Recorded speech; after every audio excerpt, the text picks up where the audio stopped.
Hi, I'm Amy Parsons, president of Colorado State University and host of the Next 150 podcast. We have so many remarkable people in our community, and this is where we're going to hear their stories. We're going to get their perspectives on CSU's next 150 years and gather their very best advice for today's CSU students. Let's get started, Rams. Hello, everyone. Welcome back to another episode of CSU's Next 150. I'm here today with a very special, distinguished guest, U.S. Secretary John F. Kelly. Secretary Kelly, thank you for being with us today. Thank you. Thank you for visiting Colorado State University, spending time with our students, and sharing your experience and your knowledge with our entire CSU community today. We're honored to host you on campus and to invite you to our beautiful city, Fort Collins, Colorado. Hopefully you've been having a good trip here so far. Yeah, very much so. Thanks. For today's conversation, we're going to focus on service, on civil discourse, voting, and of course, your advice for today's Colorado State University students. First, I'd like to share more about you for our listeners before getting into our questions, if that's okay with you. Sure, of course. Won't be a long bio. Shorter is better. Shorter is better. I'll do my best, but you've had a very remarkable career spanning 45 years in the United States Marine Corps. Throughout your extensive career in the military, you served in many command positions, including heading the U.S. Southern Command, where you focused on U.S. border security, organized crime, terrorist organizations, and drug traffickers. You retired as a 4-star general in 2016. Following that, you took on the role of the 5th United States Secretary of Homeland Security in the Trump administration. You were then selected to serve as the White House Chief of Staff. Today, you're serving in a very different way, lecturing, conducting seminars on ethical and moral leadership and decision-making, engaging with communities like ours on issues like democracy. For that, we're very grateful.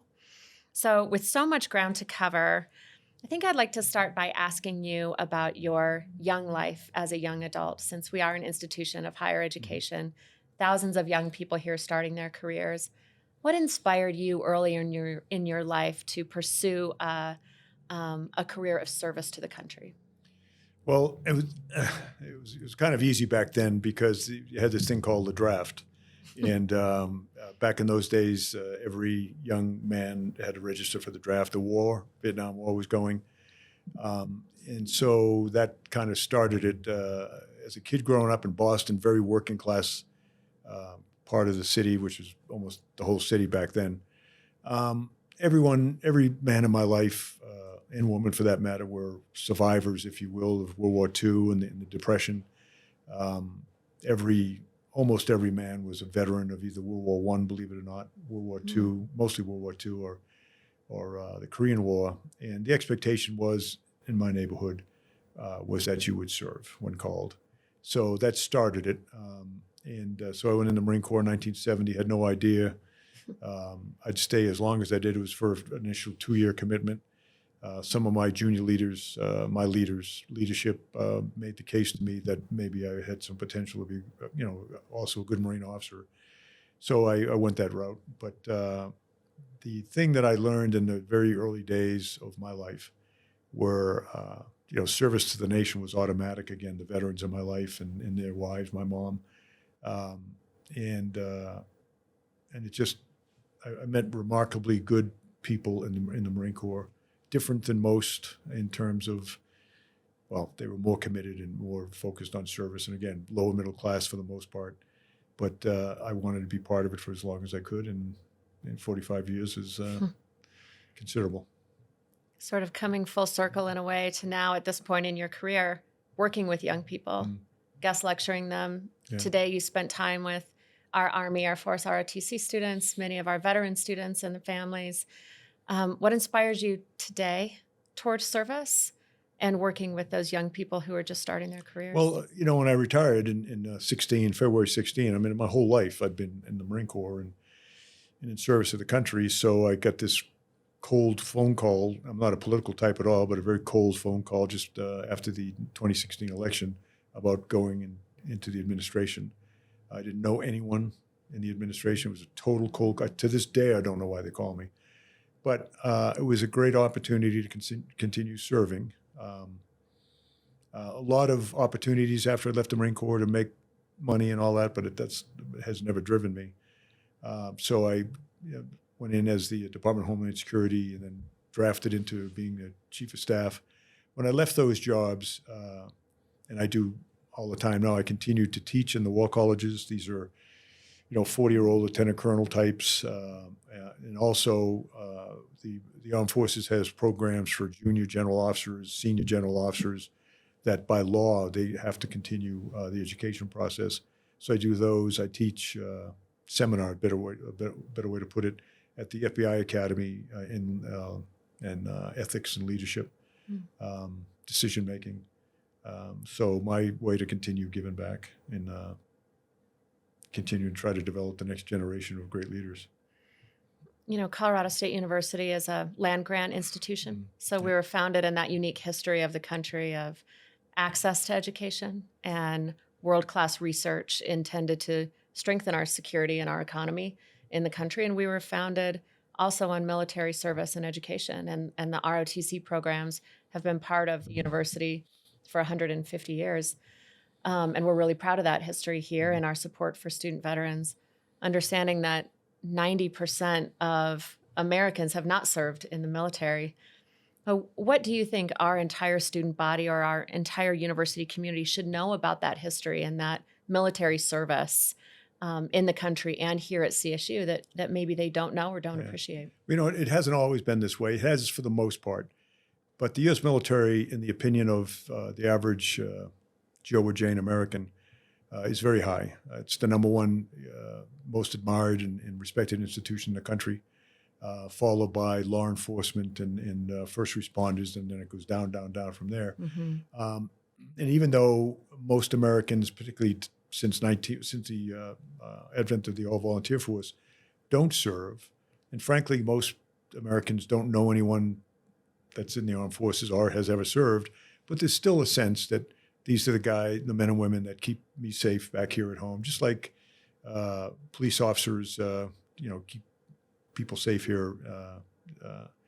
I used to say when I was at DHS, the military fights the away game in protecting America, and the law enforcement, DHS, Department of Homeland Security, FBI, people like that, they fight the home game. And the good news, after suffering that terrible day on 9/11, there's a tremendous amount of talking back and forth within the law to continue. So I think Americans have just a sense of, don't know why they do it.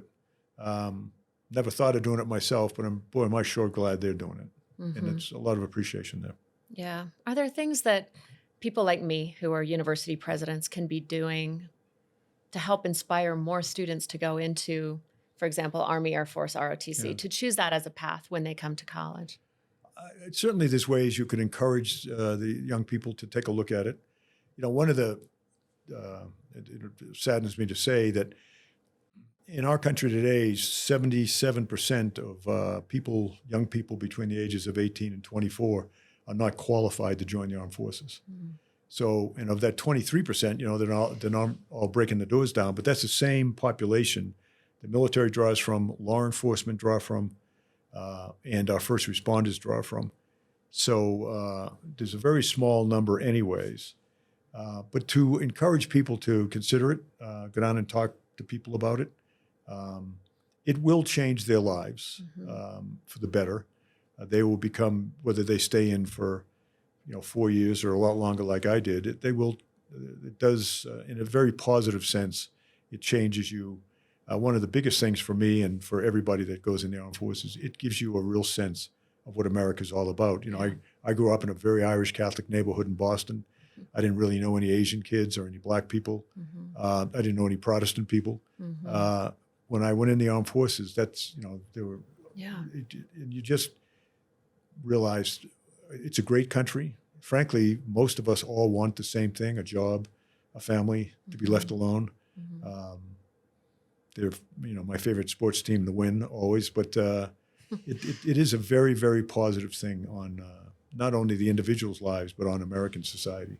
And I just wish more people would encourage, whether you serve in the military or do other things in the community, to help, advance the ball, so to speak, because America needs, our society needs a lot of help. There's a lot of people out there that are desperate for help, and we should help them. Agree with that. And I think that's one strength of a large public land grant institution like this is the diversity of people who are here. Our strength is in the diversity of all kinds of people coming into a learning community like this, diverse intellectually, socially, culturally, all sharing the same space. And we really try here, and I think most large universities like this try to be a place where people are safe and free to bring their own viewpoints and perspectives to the table. We also want to create an environment where people are open to other perspectives, open to changing their minds even about their things they think they have convictions about. I'm interested from your career, how you've honed that skill of being true to your own values while also being open to listening to other perspectives and perhaps even changing your mind on issues. Well, obviously, first you have to talk to each other and not yell at each other, and have to honestly consider the other person's opinion. That, I would say, used to be the case. It's not seemingly not the case anymore. You know, there's so many people, as an example, in not necessarily my family, but where I live in Virginia, who have lost contact with their kids because of political differences. You know, they don't have Thanksgivings together anymore. Right. It's insane. Honest men and women should be able to disagree and not hate each other. And if, to your point, you listen, and maybe you start to change your mind. And even if you can't change your mind, to listen and say, I know what you're saying, but I disagree. Let's go have a beer. I think the people that should be leading this, I think, are our political leadership in Congress and certainly in the White House, to do more of that. You don't see it as much anymore. It's changed a lot, but I think they could do a real service to our country to encourage people to start the hatefulness and start to think about the other person's perspective. Again, you may not change your mind, you may not, but there's no reason to hate someone, or to wish them ill, and it's just, that's not who we were. I don't think that's who we are. One of the things I think, to a large degree, you have Americans out there that are, a family, a job, loving life, working hard. And then you have, maybe people in some universities and people in some walks of life that they just can't get along and refuse to see the other person's perspective on things. And that's too bad. Do you feel like it's more than too bad? Do you feel like that is a threat to our democracy today? Just the level of polarization and partisanship that we are experiencing? I think, if a democracy depends on debate, that's what it's all about, and about respecting the other person's opinion. So if you've gotten to a point, which some people have, some institutions in our country have, I'm not going to listen to you anymore because you're wrong. I don't care what you say, you're wrong. And I just totally refuse to see another person's perspective. That's when democracy is not functioning the way it should. I have tremendous faith in our people, because again, I've seen Americans within the U.S. military that cut across all parts of our society, and I know how strong they are, and they represent millions of Americans that are in their families that have never served. So I can tone out an awful lot of what the elites are saying, because a couple of things, very much in their interest to do what they do and to separate us in the way that they try to, because it sells, sells clicks or sells time. But I think if the good folks, and there's a lot of good folks in Washington, if they were to take more time in trying to make the democracy work in a more efficient way, I think that'd be a good thing. I mean, Americans look to congressmen and senators and presidents and vice presidents and with a lot of respect, as a rule, unless they lose that respect. And if they were to encourage us to do things differently or better, I think Americans would react to that in a positive way. But I have tremendous respect or tremendous confidence in our people, in our way of life, our Constitution. We'll be all right. Glad to hear you say that. Yeah, I think a lot of people would be relieved to hear you talk about that silver lining and to have that kind of hope at this time.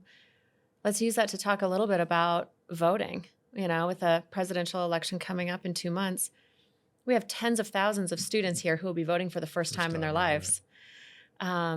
Right now, we have a major register to vote campaign going on. Yep. 4 years ago, we had over 76% of our students voting, which is high, Yep. higher than the national average. We're going for 80% this time around. So we're really focusing on our new voters, on our students here and getting them registered and participating in democracy.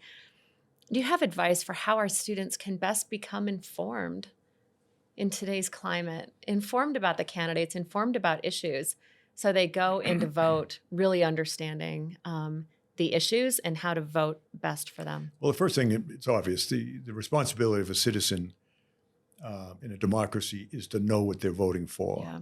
and to stay away from the emotional stuff and all that. So how does whether it's an 18-year-old or a 28-year-old or a 62-year-old, how do they find out, how do they find the information to help them make better decisions? Clearly the press is one of the fundamental ways to do it.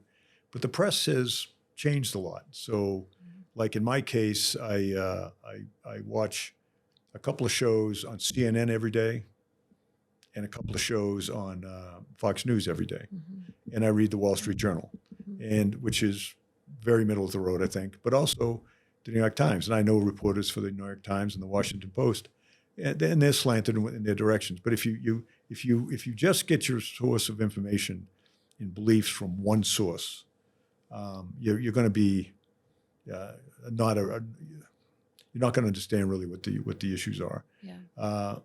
I read recently, this is scary, I think, but I read recently that most of the people under the age of 40 don't trust the media, so they go onto social media to get their information.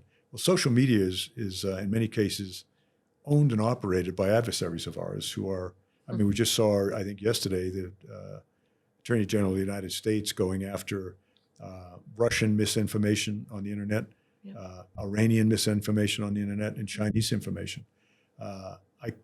They're phenomenally good at manipulating the news and going after segments of our society. So I'd stay away from the internet and go to just find some middle of the road folks but you got to hear both sides of it and then make a decision. But you got to be informed and you got to vote. And you got to vote, right? And that's what we tell our students, not just for the presidential election, but for city council, right here in their own towns, right? All of it. Absolutely. All of it makes a difference. This podcast is named The Next 150, which is a nod to CSU's last 150 years of history here, but also our collective future. When you think about the future, and you just gave us some great silver linings about what gives you hope, but what is your hope for us, and what do you believe we, as a university and America's colleges and universities, can do to play a positive role in that future? Well, again, the university attracts a lot of people here from various parts of our society. Just whatever you can do to help them talk to each other.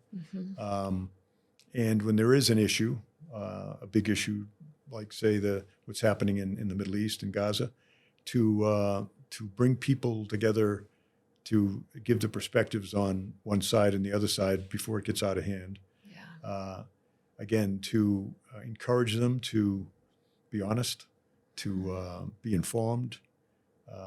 One of the things that it works for certain people because they're making money off of it, but we've got this kind of hyphenated society now to where we have white Americans and black Americans and Hispanic Americans, and it just increases every day. There's more and more hyphenization, and the strength of the country. If you look at our immigration system going back to before the Civil War, the strength of the country where the people came here desperate for a better life. And they weren't really treated all that well initially, but they made their way. But they became Americans. They didn't give up their religion. They didn't give up, but they became Americans. And that's been the melting pot issue. I know that people will laugh at that now. And, he's an old guy, he doesn't know what he's talking about. But that's what made America what it is. And, e pluribus unum, from anyone. And I would just encourage them. Back when I was growing up, we used to talk about St. Patrick's Day. I'm Irish. St. Patrick's Day, I'm also Italian.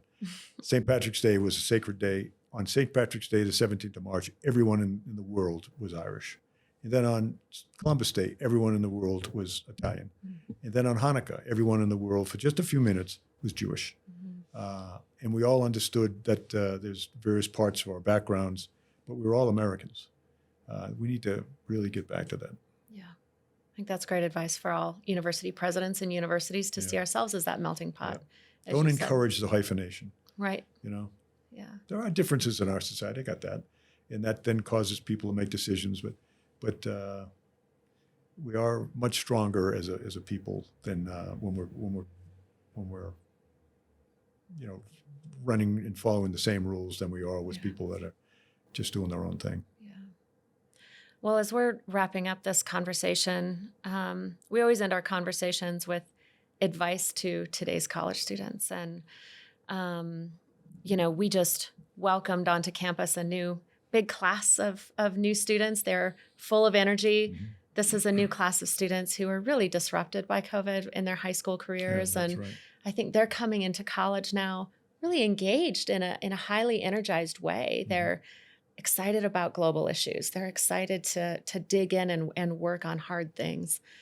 Just what advice would you give to this new group of students coming into today's colleges? Well, the first thing, as I always would say, is you have an unlimited potential, and the one country on the planet that gives everyone unlimited potential. Yes, we've got problems. Yes, but just it's a country that really offers opportunity to college students. I would say that whatever you decide to major in, mm-hmm. make sure it's usable. I interact with a lot of people on the industry side, even when I was at the White House, and they're desperate for people who bring harder skills, whether it's medical. I mean, we're desperate for doctors and medical personnel. Yeah. So to kind of consider what they're going to study and see if it is going to, frankly, be a lifestyle for them, but also does it contribute to the country? And we are desperate for the engineers. Frankly, we're more desperate for tradesmen and women that can know how to use wrenches and cut things and welding and things. We're desperate. Mm-hmm. Medical people, desperate. Teachers. Yep. I mean, teaching our young people, particularly grammar school and in high school, we're desperate for them, and they deserve to be paid better. Yeah. But I would say my advice would be, think of yourself as an American. So what can I do? What can I study here? What can I do here that I can not only benefit myself, but benefit my country? That's great advice. Rams, hope you all listened to that great advice from Secretary Kelly. Secretary, thank you so much for joining us today. It's been a pleasure hosting you. It's an honor to have you here at Colorado State University and spending a little time with us today at the Next 150 podcast. There. Thanks for the invite. Thank you for listening. I'm Amy Parsons, president of Colorado State University, and you're listening to CSU's The Next 150, where we explore what comes next for CSU by chatting with change makers who are already leading the charge and shaping our next 150 years. I'm gathering their very best advice for today's CSU students. Stay tuned to wherever you get podcasts for our next outstanding conversation. Go Rams!